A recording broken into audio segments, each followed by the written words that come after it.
সকলে বলি আলহামদুলিল্লাহ। আলহামদুলিল্লাহর মাধ্যমে আমরা প্রশংসা করি, একই সাথে শুকর আদায় করি। দাতার প্রশংসা করা এবং দাতার থেকে কিছু পেয়ে শুকর আদায় করা, এটা ভদ্রতার পরিচয়। যে কারো থেকে কোনো উপকার গ্রহণ করার পর শুকর আদায় করে না, এটা চরম অভদ্রতা। আমরা প্রশংসা করলাম আল্লাহ, কারণ তিনি প্রশংসার উপযুক্ত। আমাদের যা কিছু আছে আমরা দেখি, এগুলো কিছুই আমাদের না, সব আল্লাহর দেয়া। এজন্য পবিত্র কোরআনের প্রথম যে আয়াত সূরা ফাতিহার, সেখানে আল্লাহ পাক বলেছেন আলহামদুলিল্লাহি রাব্বিল আলামিন। বলুন সবাই আলহামদুলিল্লাহি রাব্বিল আলামিন।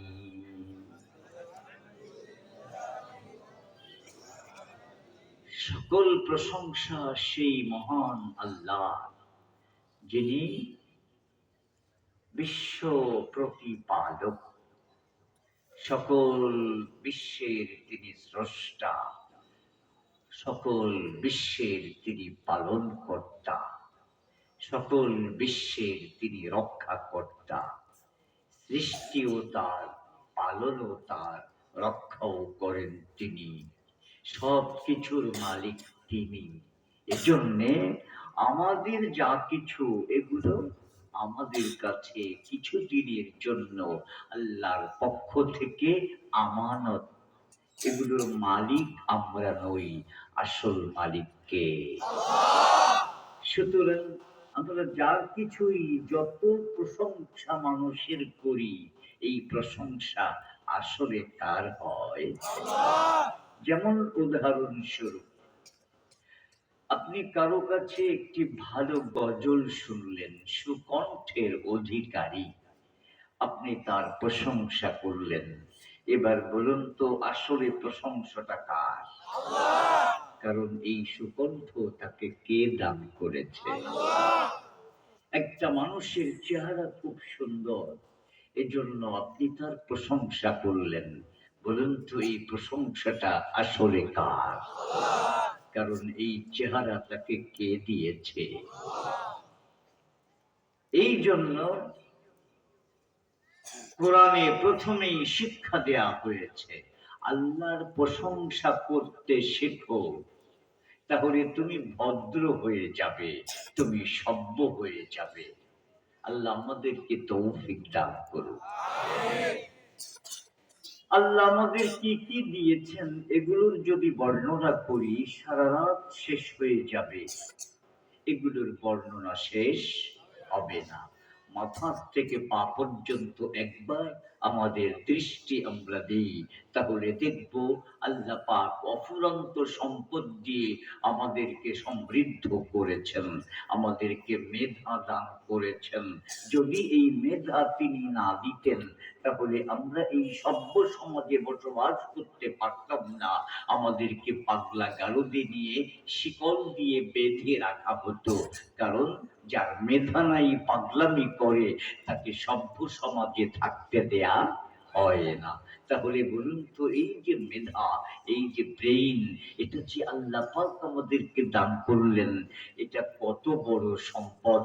পৃথিবীর কেউ কি এটা মানুষকে দিতে পারে? তাহলে এর জন্য আমরা যদি চিৎকার করে একবার বলি আলহামদুলিল্লাহ, তাহলে কি খুব বেশি প্রশংসা করে ফেললাম? না যা পেলাম তার চেয়ে এটা খুব সামান্য? অনুরূপ ভাবে দেখুন, আপনাকে দুটো চোখ কে দিয়েছেন? এই দুটো চোখ যদি তিনি না দিতেন, তাহলে আপনি আর আমি অন্ধ। এই পৃথিবী আমরা দেখতেও পারতাম না, কোনো কাজ আমাদের দ্বারা হতো না। আমরা স্কুলেও ভর্তি হতে পারতাম না, মাদ্রাসায়ও ভর্তি হতে পারতাম না, আর ফ্যাক্টরিতে কিংবা অফিসে কিংবা কোনো প্রতিষ্ঠানে চাকরিও করতে পারতাম না। আমি যে এত বড় ডিগ্রি অর্জন করলাম, আমি যে এত বড় অফিসার হতে পারলাম, আমি যে এত বড় কৃতিত্ব অর্জন করতে পারলাম, এর মূলে দেখা যায় আমার ব্রেইন, এর মূলে দেখা যায় আমার চোখ। বলুন তো, এত বড় দুটি সম্পদ আমাদেরকে কে দিয়েছেন?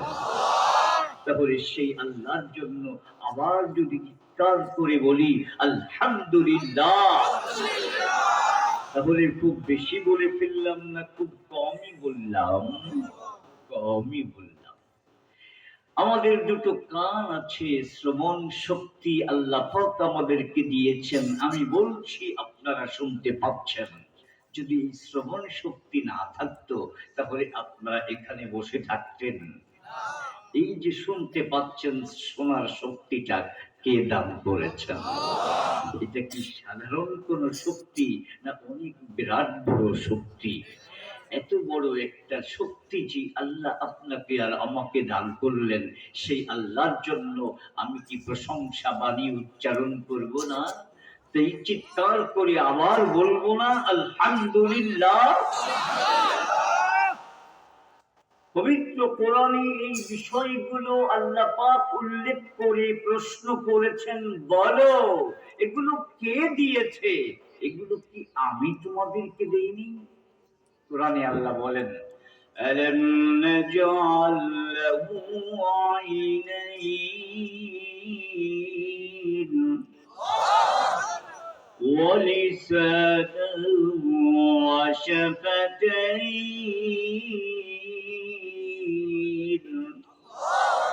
ওয়া হাদাইনাহু নাজদাইন وجعل لكم السمع والأبصار والأفئدة قليلا ما تشكرون।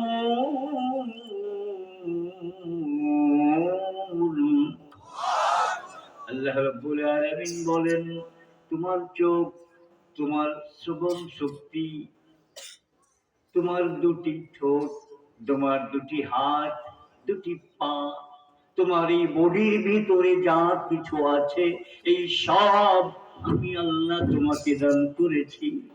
অথচ তুমি খুব কমই প্রশংসা করো, তুমি খুব কমই কৃতজ্ঞতা আদায় করো। দেখুন, আল্লাহ পাক আমাদের সামনে আমাদের সমস্যাটা তুলে ধরেছেন। এত কিছু আল্লাহর ভোগ করে আমরা আল্লাহর নামটাও মুখে উচ্চারণ করতে চাই না।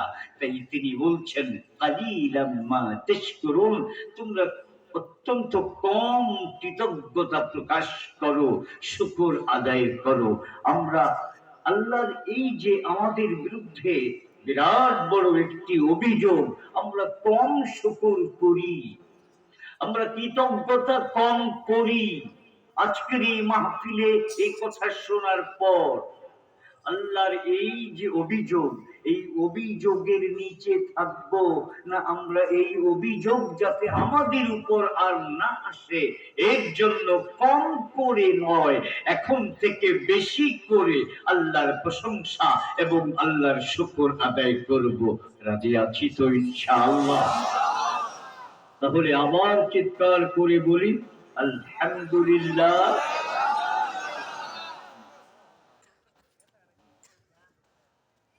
আবার বলি আলহামদুলিল্লাহ।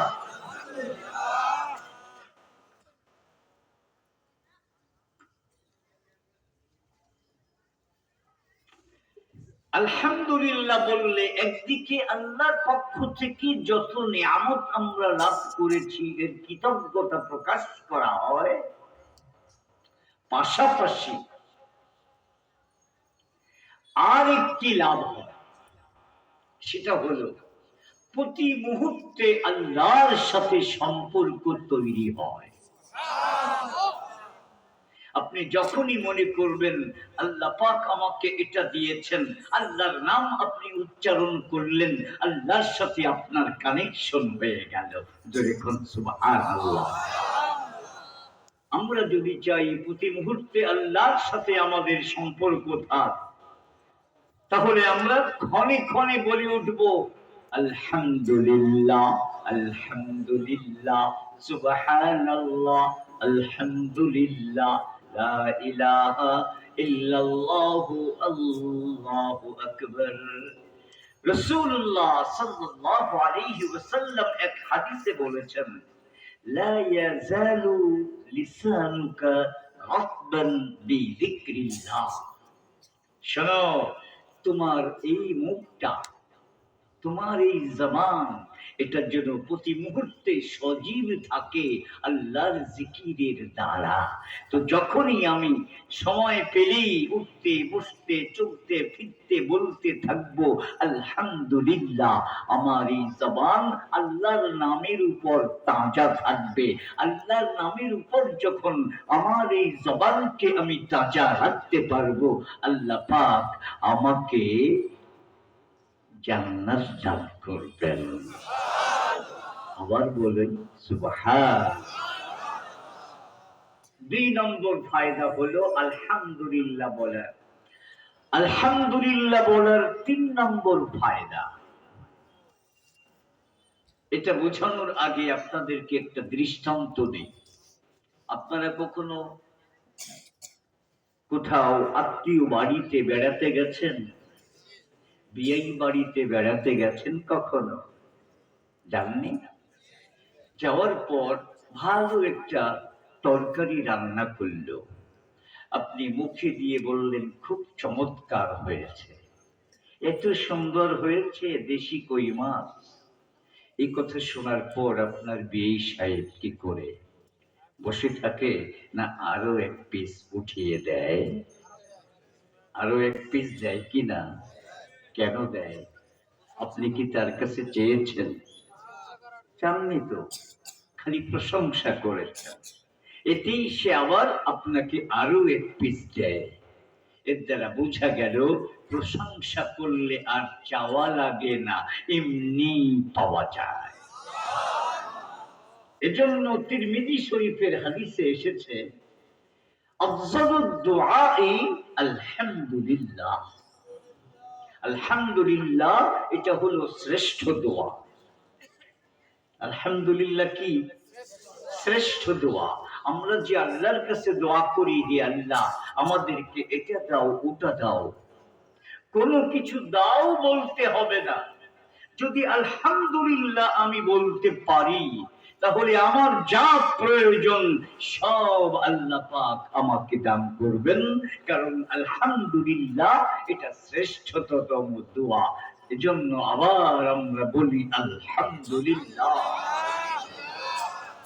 দেখুন, আল্লাহর সাথে যেই বান্দা তার সম্পর্ক বোঝে না, সেই বান্দা মানুষ হতে পারে না। মানুষ মানুষ হয় তখন যখন সে তার স্রষ্টাকে চেনে। স্রষ্টার সাথে তার যখন সম্পর্ক তৈরি হয়, তখন সে প্রকৃত মানুষ হয়।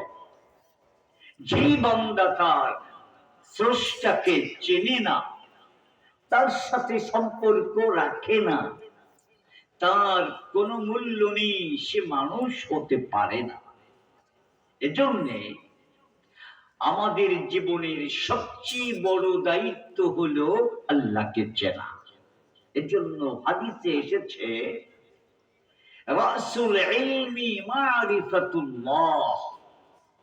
আমরা নানামুখী জ্ঞান অর্জন করি, তবে শ্রেষ্ঠ জ্ঞান কোনটা? যে জ্ঞানের দ্বারা আল্লাহকে চেনা যায়। রাসূল করিম সাল্লাল্লাহু আলাইহি ওয়াসাল্লাম বলেন, আল্লাহকে চেনা এটা সবচেয়ে বড় শিক্ষা, সবচেয়ে বড় জ্ঞান। এই জ্ঞান যারা উলামায়ে কেরামের সাথে সম্পর্ক রাখে, যারা কোরআন পড়ে, তাদেরকে অবশ্যই আল্লাহ পাক দান করেন। এজন্য আপনারা যারা মাহফিলে এসেছেন আপনারা ভাগ্যবান, আল্লাহ আপনাদেরকে পছন্দ করে মাহফিলে নিয়ে এসেছেন। এজন্য আবার খুশি হয়ে বলি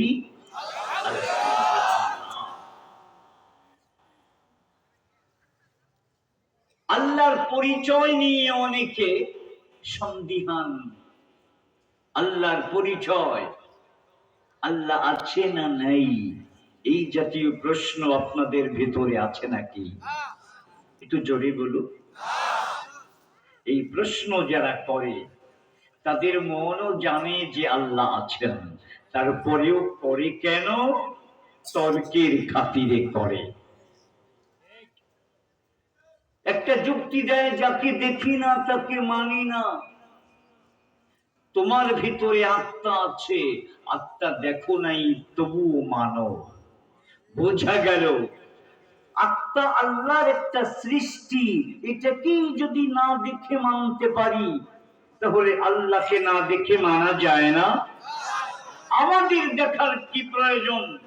এই পৃথিবীর সর্বশ্রেষ্ঠ মানব হযরতে মুহাম্মদুর রাসূলুল্লাহ সাল্লাল্লাহু আলাইহি ওয়াসাল্লাম আল্লাহকে নিজে দেখে এসেছেন।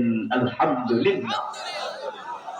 আপনার আমার নবী জীবনে কোনোদিন মিথ্যে কথা বলেননি, তিনি দেখে এসেছেন। তার দেখাই আমাদের দেখা। আমাদের আদি পিতা হযরত আদম আলাইহিস সালাতু ওয়াস সালাম তিনিও দেখে এসেছেন, তার দেখাই আমাদের দেখা। আমাদের আর দেখার প্রয়োজন নেই। এরপরেও যদি দেখতে মন চায় তাহলে আপনাদেরকে আমি এক বিজ্ঞানীর নাম বলবো, তার নাম হলো প্লেটো। তিনি আল্লাহকে দেখার এক চমৎকার বর্ণনা দিয়েছেন। সেটা হলো এই যে মহাবিশ্ব, এখানে কোটি কোটি গ্রহ নক্ষত্র আছে, আছে না নাই? এই যে সূর্যটা 13 লক্ষ গুণ বড় এই পৃথিবী থেকে, বলুন তো এত বড় একটা সূর্য এমনি হয়েছে না কেউ তৈরি করেছে? যিনি তৈরি করেছেন তিনি আমাদের। এইরকম তার চেয়েও বড় কোটি কোটি গ্রহ নক্ষত্র আছে, কেউ বসে নেই, সব চলছে, নিজ নিজ কক্ষপথে চলছে। আজ পর্যন্ত কারো সাথে কারো কোনো সংঘর্ষ হয়নি। তাহলে কোটি কোটি গ্রহ নক্ষত্র একই আকাশে লক্ষ লক্ষ বছর ধরে চলছে, আজ পর্যন্ত কারো সাথে কারো কোনো সংঘর্ষ হয়নি। এটা কি এমনি এমনি, না এই শৃঙ্খলা কেউ সৃষ্টি করে দিয়েছেন এবং নিপুণ ভাবে পরিচালনা করছেন? যিনি পরিচালনা করছেন তিনি আমাদের। আপনাদেরকে আরেকটা পরিচয় দেই। একজন বৃদ্ধা মহিলা সুতা কাটে। সুতা, সুতা কাটা বোঝেন? চরকায় সুতা কাটা, এটা ছিল আগে। ওটা ঘোরাতো আর সুতা হতো। একজন যুবক শিক্ষিত, সে গিয়ে বৃদ্ধাকে বলছে, ও বুড়িমা, তুমি যে আল্লাহকে মানো, আল্লাহকে দেখেছ? তখন তিনি বললেন, হ্যাঁ, আমি আল্লাহকে দেখি তো আল্লাহকে মানি। সুবহানাল্লাহ। এই যুবক অবাক হয়ে জিজ্ঞেস করলো, কিভাবে তুমি দেখলে? তখন সে বলছে, আমার এই চরকার মাধ্যমেই আমি আমার আল্লাহকে দেখেছি। যুবক অবাক, চরকার মাধ্যমে আবার কিভাবে আল্লাহকে দেখলো? তখন বুড়ি মা বলছে, দেখো, এই যে চরকাটা আমি যতক্ষণ চালাই ততক্ষণ চলে এবং সুতা হয়, আর যখন আমি চালাই না, চলে না, সুতাও হয় না।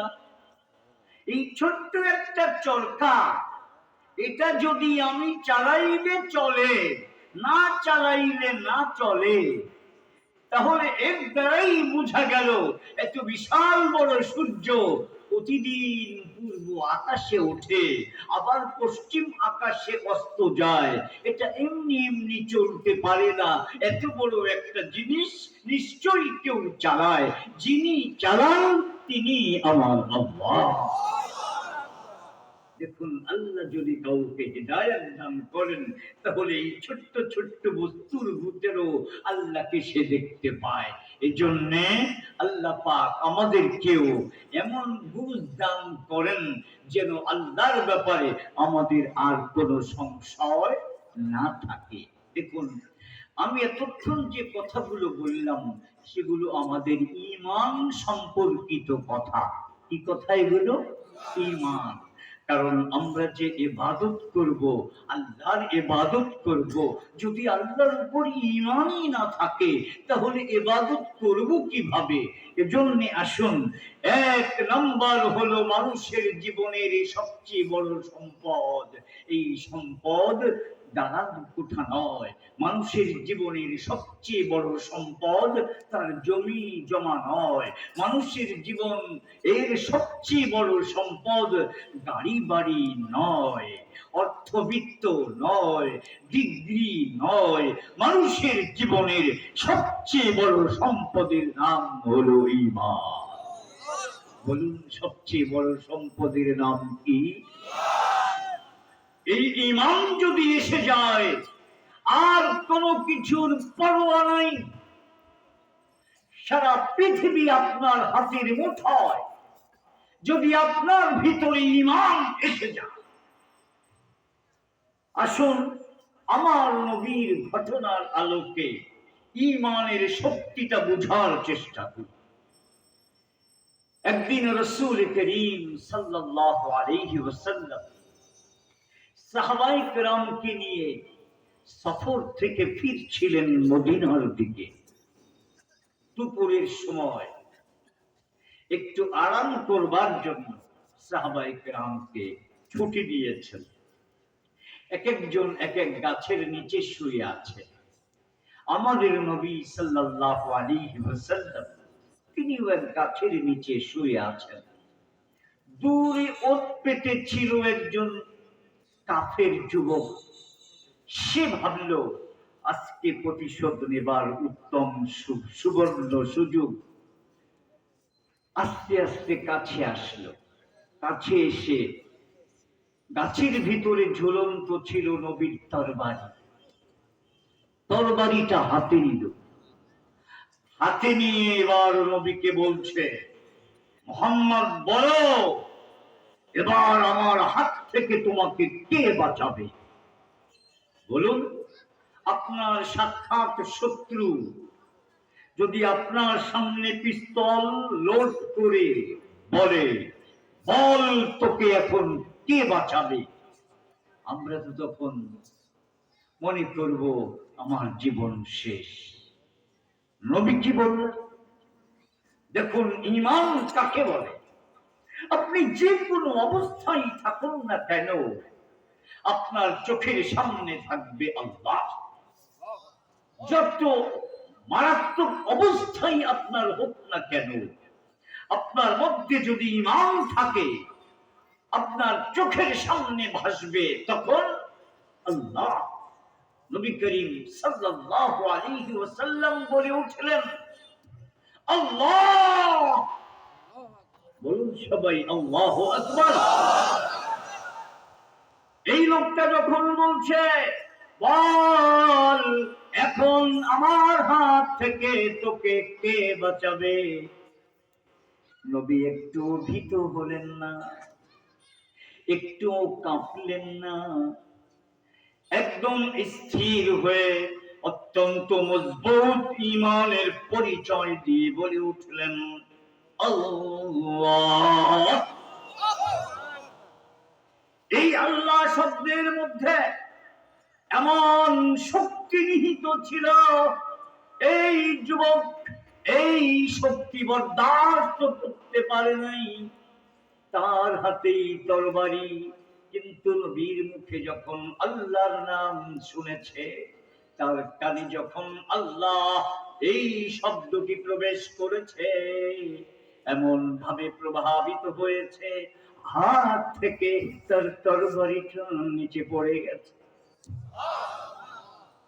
এবার তরবারি নবী হাতে নিবার পর জিজ্ঞেস করছে, বল এবার তোকে আমার হাত থেকে কে বাঁচাবে? কাফেরের ভিতরে ঈমান আছে নাকি? ঈমান আছে? কাফেরের ভিতরে ঈমান নাই। এজন্য এই কাফের যুবক বলছে, আপনি ছাড়া আমাকে কেউ বাঁচাইতে পারবে না। একজন মুসলমান তার চোখের সামনে থাকে আল্লাহ, আর যে মুসলমান না, যার ভিতরে ঈমান নাই, এই দুনিয়ার বস্তুর সামনে সে মাথা নত করে।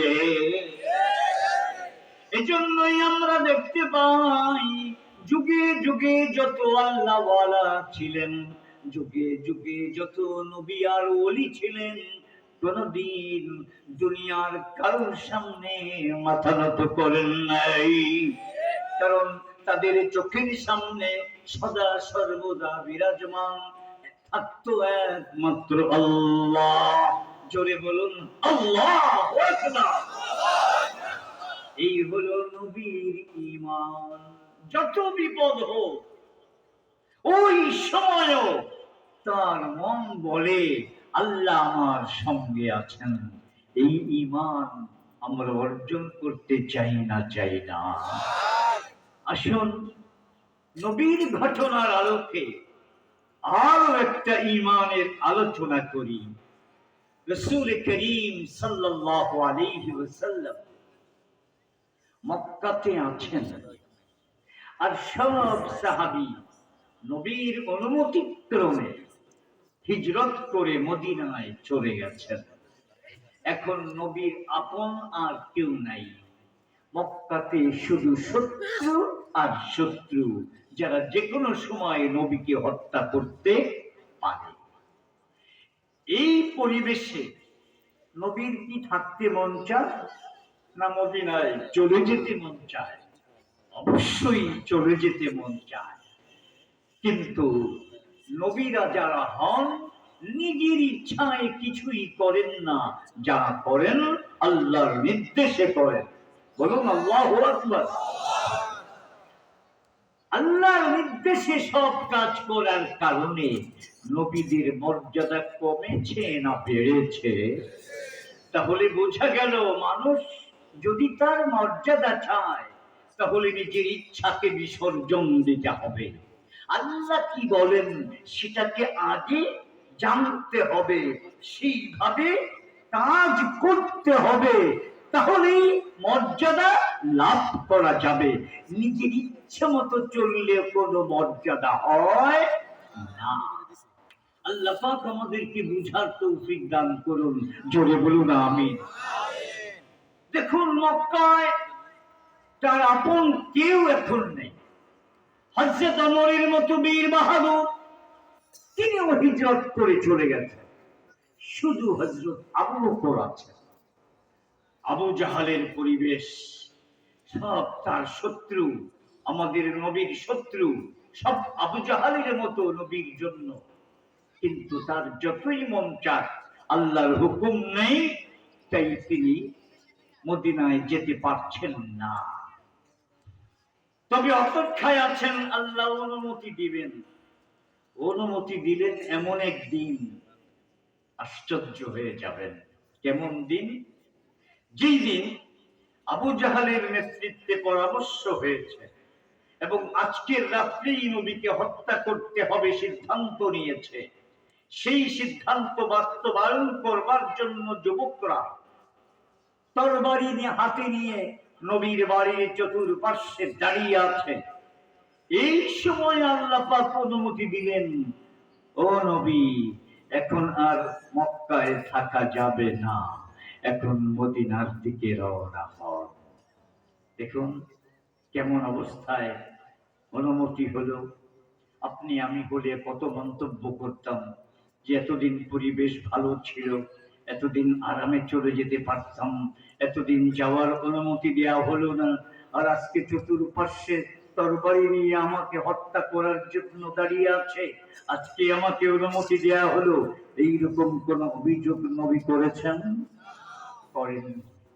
যখন তিনি বাড়ির থেকে বের হলেন, আল্লাহ পাক বললেন, একটু মাটি হাতে নাও। এরপর সূরা ইয়াসিনের প্রথম আয়াত কয়েকটি পড়ো। সেই আয়াতের শেষ ছিল, ওয়াজআলনা মিন বাইনি আইদিহিম সাদ্দা ওয়া মিন খালফিহিম সাদ্দা ফাগশাইনাহুম ফাহুম লা ইউবসিরুন। এতটুকু পড়ে ফু দিলেন, এরপর সেটাকে নিক্ষেপ করলেন। আল্লাহ বললেন, ওয়ামা রামাইতা ইয রামাইতা ওয়ালাকিন্নাল্লাহা রামা। হে নবী, হাত আপনার ছিল, কিন্তু নিক্ষেপ আপনি করেননি। আমি আল্লাহ স্বয়ং ওই ধুলোবালিগুলো নিক্ষেপ করেছিলাম। এই জন্য সেই ধুলোবালি প্রত্যেকটা কাফেরের চোখের মধ্যে গিয়ে ঢুকে পড়েছিল। আল্লাহু আকবার।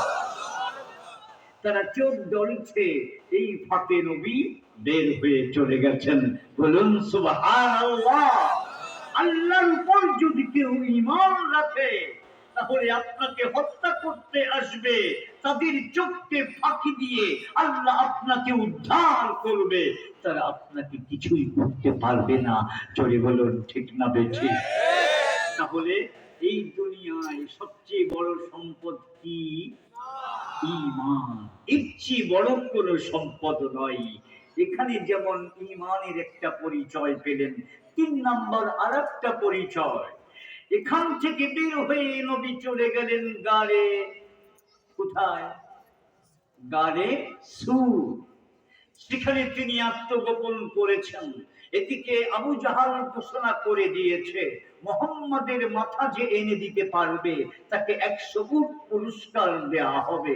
পুরস্কার লোভী মক্কার যুবকেরা চতুর্দিকে ছড়িয়ে পড়েছে নবীকে যে কোনো মূল্যে খুঁজে বের করে আনার জন্য।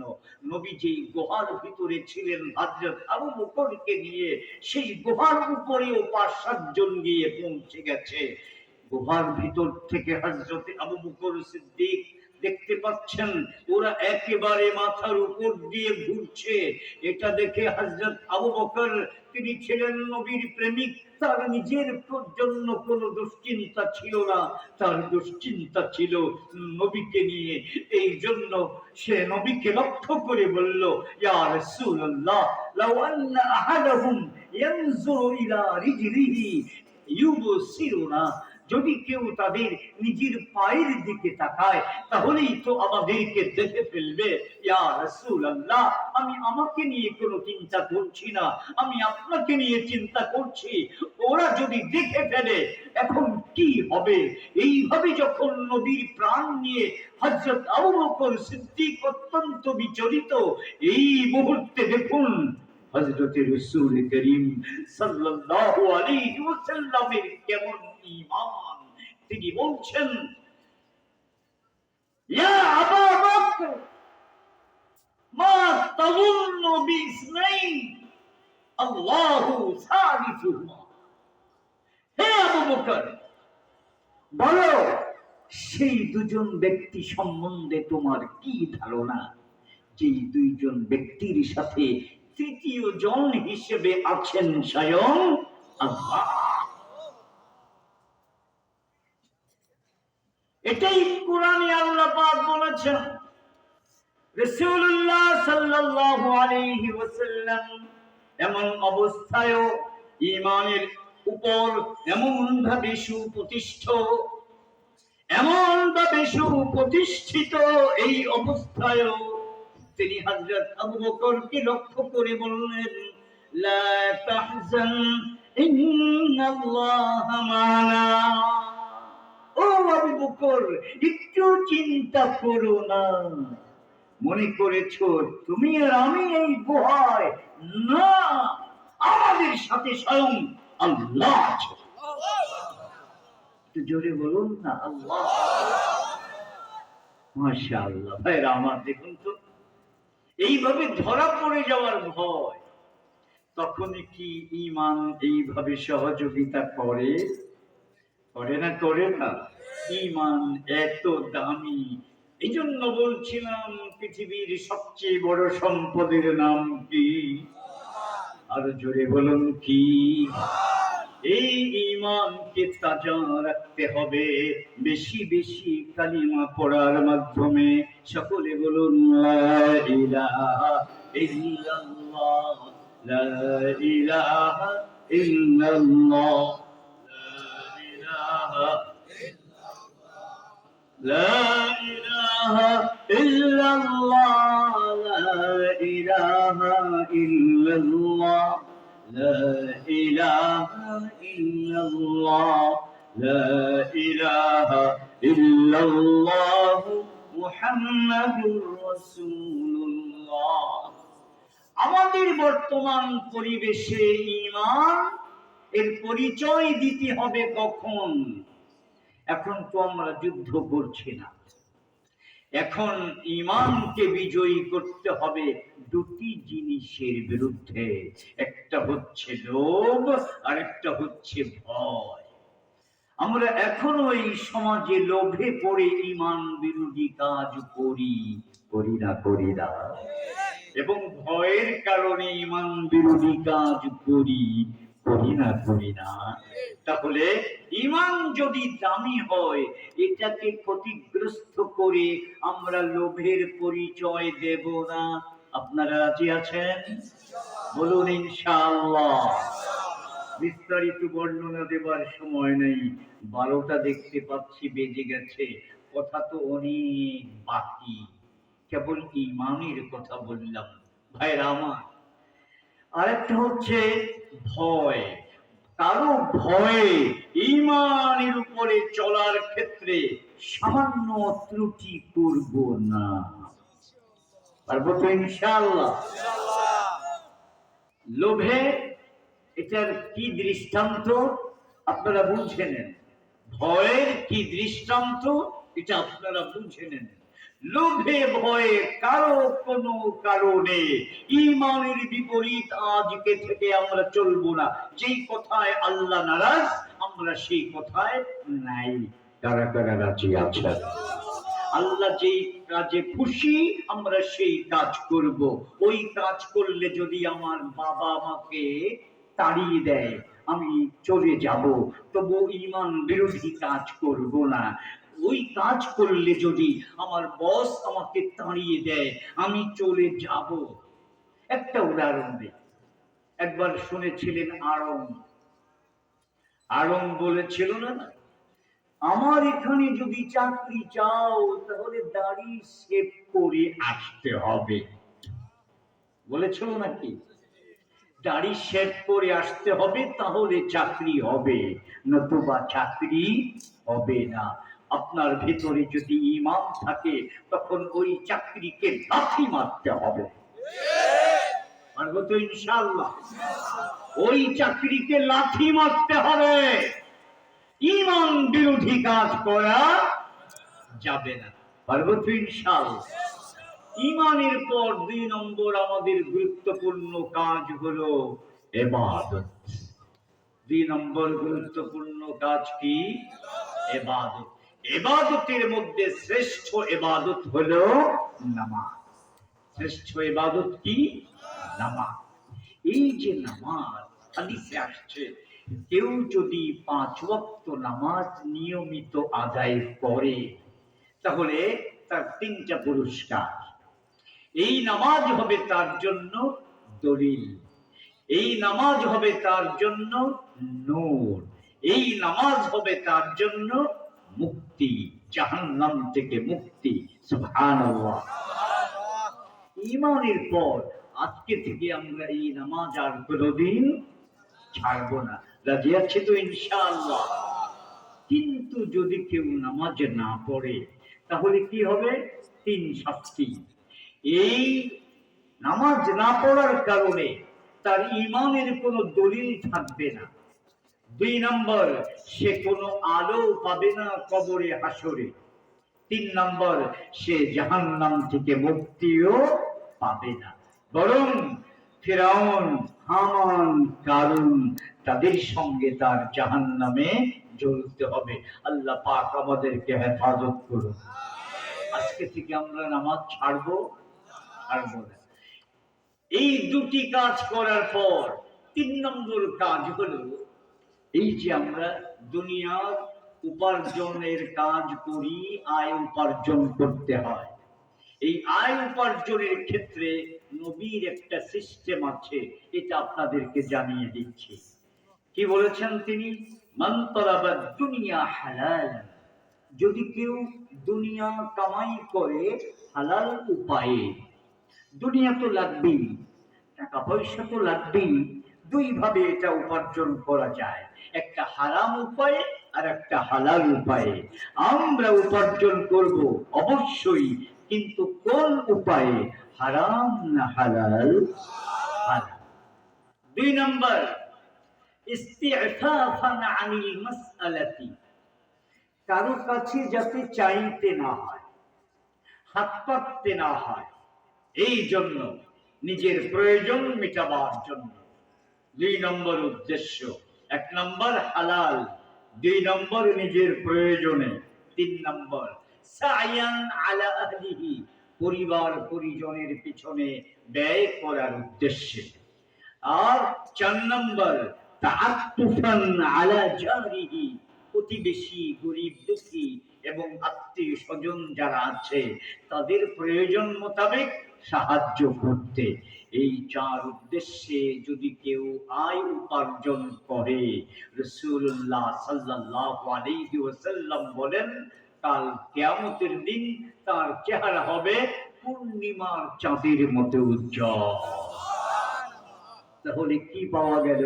নামাজ পড়লে যেমন ইবাদত হয়, হালাল উপার্জন করলেও ইবাদত হয়, এবং এটা এমন ইবাদত যে এর দ্বারা কিয়ামতের দিন তার চেহারা পূর্ণিমার চাঁদের মতো উজ্জ্বল হয়ে যায়। আল্লাহু আকবার। ভাইরা আমার, আমি 3টা বিষয় বলে ফেললাম, বিস্তারিত বলতে তো অনেক সময় লাগে। ইসলাম মতে ইসলামের ভিতরে 5টি কাজ আছে, মানে 5 প্রকার কাজ। ইসলামের সমস্ত শিক্ষা 5 ভাগে বিভক্ত। তার প্রথম ভাগ হলো ঈমান, দ্বিতীয় ভাগ হলো ইবাদত, এবং তৃতীয় ভাগ হলো আয় উপার্জন, লেনদেন। 3টা বলে ফেললাম একটা একটা করে। আর দুটোর একটা হলো আমাদের পারস্পরিক আচার ব্যবহার, সামাজিক রীতিনীতি, মা বাবা এর সাথে কেমন ব্যবহার হবে, এরপর উস্তাদ ছাত্রের সাথে কেমন ব্যবহার হবে, এগুলো, এটা হলো মুআশারাত বলা হয়, আমাদের পারস্পরিক ব্যবহার নীতি, আচার আচরণ নীতি।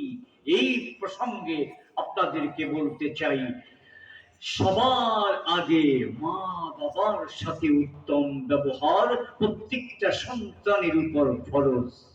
যদি মা কিংবা বাবা নফল নামাজে দাঁড়িয়ে যায়, নাকি বলে আপনি নফল নামাজে দাঁড়িয়ে গেলেন, এই সময় মা আপনাকে ডাক দিল, আপনি কি করবেন? নামাজ পড়বেন না মায়ের ডাকে সাড়া দেবেন? মায়ের ডাকে সাড়া দেবেন। বুখারী শরীফের এক হাদিস, একজন আল্লাহর ওলি ছিলেন বনি ইসরাইলের, সেই বনি ইসরাইলের আল্লাহর ওলির নাম হলো জুরাইজ। তিনি নামাজে দাঁড়িয়েছেন তার খানকার ভিতরে, জঙ্গলে এক খানকা ছিল, বিরাট বড় আল্লাহর ওলি ছিলেন। মা এক প্রয়োজনে সেই খানকার পাশে গিয়ে ছেলেকে ডাক দিয়েছিল 3 বার, কিন্তু ছেলে ডাকে সাড়া দেয় নাই। তখন মা তারই আল্লাহর ওলি ছেলেকে একটা অভিশাপ দিয়েছিল, অভিশাপ কবুল হয়ে গেছে, এবং সেই অভিশাপের কারণে এই আল্লাহর ওলির উপর এমন বিপদ নেমে এসেছে, এলাকার লোকজন এসে তার এই খানকাকে ভেঙ্গে চুরমার করে দিয়েছে এবং তাকে উত্তম মধ্যম দিয়েছে। এটা আসলে সে কোনো দোষ করে নাই, কিন্তু একটা দোষ তার উপর এসে চেপে পড়েছে মায়ের বদদোয়ার কারণে। বিস্তারিত ঘটনা বলার দরকার নাই, এতটুকুই শুধু মনে রাখি যে মায়ের ডাকে সাড়া না দিয়ে যদি তুমি নফল নামাজেও দাঁড়িয়ে থাকো আর মা বদদোয়া দিয়ে দেয়, তাহলে কিন্তু তোমার জীবন ধ্বংস। অতএব মা বাবার সাথে দুর্ব্যবহার করা যাবে না। পারবো তো ইনশাআল্লাহ? এই হলো আমাদের ইসলামের 4 প্রকার কাজের কথা বললাম। আর পঞ্চম প্রকার হলো চরিত্র, উত্তম চরিত্র। উত্তম চরিত্র কাকে বলে? উত্তম চরিত্র বলে আপনার ভিতরে কিছু কু অভ্যাস আছে, যেমন অহংকার আছে, যেমন রাগ এবং গুসা আছে, এরপর লোভ আছে, এইগুলোকে নিয়ন্ত্রণ করা, রাগকে নিয়ন্ত্রণ করা, অহংকারের পরিবর্তে বিনয় আপনার ভিতরে আসতে হবে। আমি যে শুরুতে বলেছিলাম আল্লাহ সবচেয়ে বড়, তাহলে আমি কি সবচেয়ে ছোট?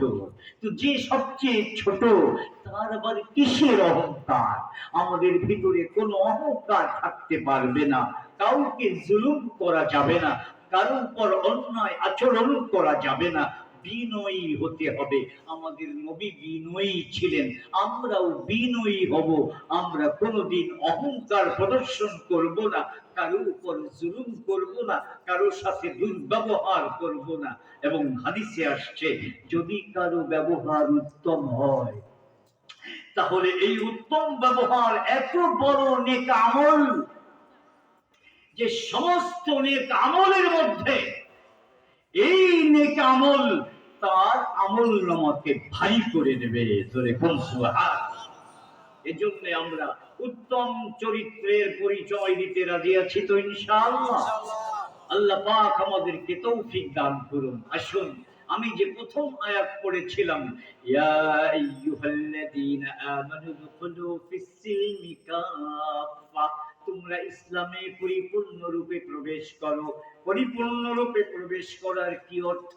ইসলামের এই যে 5টা ভাগ, এই 5 ভাগের ভিতরে আমার নিজের মন মতো চলবো না, আমার ঈমান এটাও হবে কোরআন মতে।